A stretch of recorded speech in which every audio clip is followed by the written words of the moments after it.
நம்ம சேனல்ல coconut strawberry truffles எப்படி செய்யறதுதான் பார்க்க போறோம். அதுக்கு தேவையான இன்கிரீடியன்ஸ் என்னென்னு பார்த்தீங்கன்னா, கொக்கோ பவுடர் 3 டேபிள் ஸ்பூன், நெய் 2 டேபிள் ஸ்பூன், அப்புறம் ஸ்ட்ராபெரி ஃப்ளேவர்ட் கஸ்டர்ட் பவுடர் நான் எடுத்திருக்கேன். அது 1.5 டேபிள் ஸ்பூன். அதுக்கடுத்து 1 கப்பு கோகனட் துருவி வச்சிருக்கேன். 1/2 கப்பு சுகரு, இது 250 ml பால். இப்போ எப்படி செய்யறதுன்னு பார்ப்போம். இப்போ நம்ம பேனை ஸ்டவ்ல வச்சு அதை ஹீட் பண்ணியாச்சு. இதில் நம்ம எடுத்து வச்சிருக்க 1 கப்பு கோகனட்டை எடுத்து ஃபர்ஸ்ட் ட்ரை ரோஸ்ட் பண்ணிப்போம். அப்போ தான் கோகனட்டில் இருக்க மாய்ஸ்சரைசேஷன்லாம் போகும்.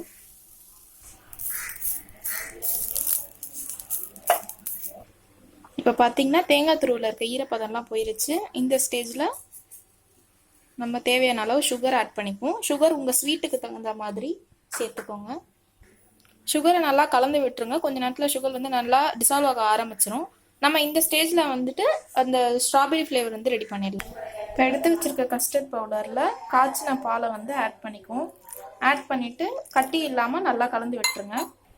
இந்த மாதிரி கட்டி இல்லாமல் நல்லா கலந்து வச்சுருங்க. இப்போ பார்த்தீங்கன்னா சுகரு கோகோனட் எல்லாமே நல்லா கோட்டிங் ஆகி நல்லா டிசால்வ் ஆக ஆரம்பிச்சிருச்சு. இந்த ஸ்டேஜில் நம்ம எடுத்திருக்க அந்த ஸ்ட்ராபெரி ஃப்ளேவர் இதில் கொஞ்சம் கொஞ்சமாக ஆட் பண்ணிடுறோம்.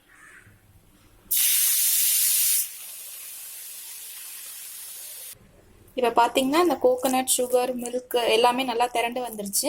நம்ம ஸ்டவ்வை ஆஃப் பண்ணிவிட்டு இதை ஒரு பிளேட்டில் ட்ரான்ஸ்ஃபர் பண்ணி ஆற வச்சிடலாம். இப்போ அடுத்து நம்ம சாக்லேட் சிரப் ரெடி பண்ணணும். அதுக்கு நம்ம எடுத்து வச்சிருக்கிறதுல மீதி இருக்கிற காய்ச்சின பாலை இந்த கொக்கோ பவுடர் கூட கொஞ்சம் கொஞ்சமாக ஆட் பண்ணி லம்ஸ் இல்லாமல் நல்லா கலந்து விட்டுக்கோங்க. இப்போ கொக்கோ பவுடரையும் மில்கையும் நல்லா கலந்தாச்சு. இதை ஒரு சாஸ் பேனில் ஃபில்டர் பண்ணிக்கலாம். இப்போ சாஸ் பேன் ஸ்டவ்வில் வச்சு இந்த சிரப்புக்கு தேவையான அளவு சுகர் ஆட் பண்ணிக்கலாம். ஆட் பண்ணிக்கிட்டு கிளறி விட்டுட்டே இருங்க. இப்போ சிரப் நல்லா கொதிச்சுட்டு இருக்கும்போது 2 ஸ்பூன் நெய் ஊற்றிடுறோம். இது கூட நீங்கள் கார்ன்ஃப்ளவர் ஸ்லரியும் ஊற்றிடுங்க.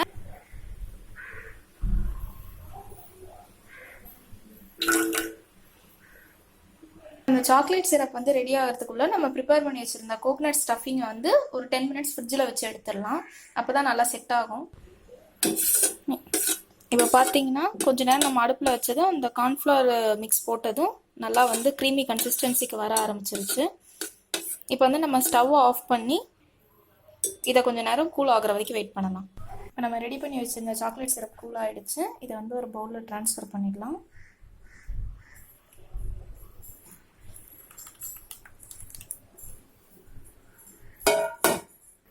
இப்போ சாக்லேட் சிரப் இந்த மாதிரி ஒரு நல்ல ஃப்ளோயி கன்சிஸ்டன்சியில் இருக்கணும். அப்போ தான் உங்களுக்கு அந்த கோகனட் ஸ்டஃபிங் கோட் ஆக கரெக்டாக இருக்கும். ஃப்ரிட்ஜிலேருந்து நான் இந்த கோகனட் ஸ்டஃபிங் எடுத்துட்டேன். இதோட கார்னர்ஸ்லாம் நல்லா இந்த மாதிரி ஷேப் பண்ணி வச்சுக்கோங்க. இப்போ இந்த மாதிரி வச்சு ஸ்லைஸ் போட்டுக்கோங்க. இந்த மாதிரி ஸ்லைஸ் பண்ணிட்டோம். இப்போ இதெல்லாம் அந்த ஸ்லைசஸ் எல்லாம் தனித்தனியாக ஒரு பிளேட்டில் வச்சுக்கலாம். இப்போ நம்ம இந்த மாதிரி எடுத்து வச்சிருக்கிற ஒரு ஸ்லைஸை இப்படி ஒரு டீஸ்பூனில் எடுத்து வச்சுட்டு அதுக்கு மேலே கோட்டிங் பண்ணுறதுக்கு இந்த சாக்லேட் சிரப் இந்த மாதிரி ஊற்றிடுங்க.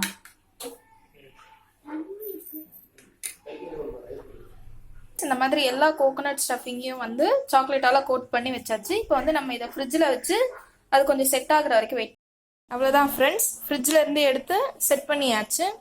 இப்போ உங்களுக்கு சுவையான கோகனட் ஸ்ட்ராபெரி ட்ரஃபிள் ரெடி ஆயிருச்சு. கண்டிப்பாக நீங்களும் இதை ட்ரை பண்ணி பாருங்கள்.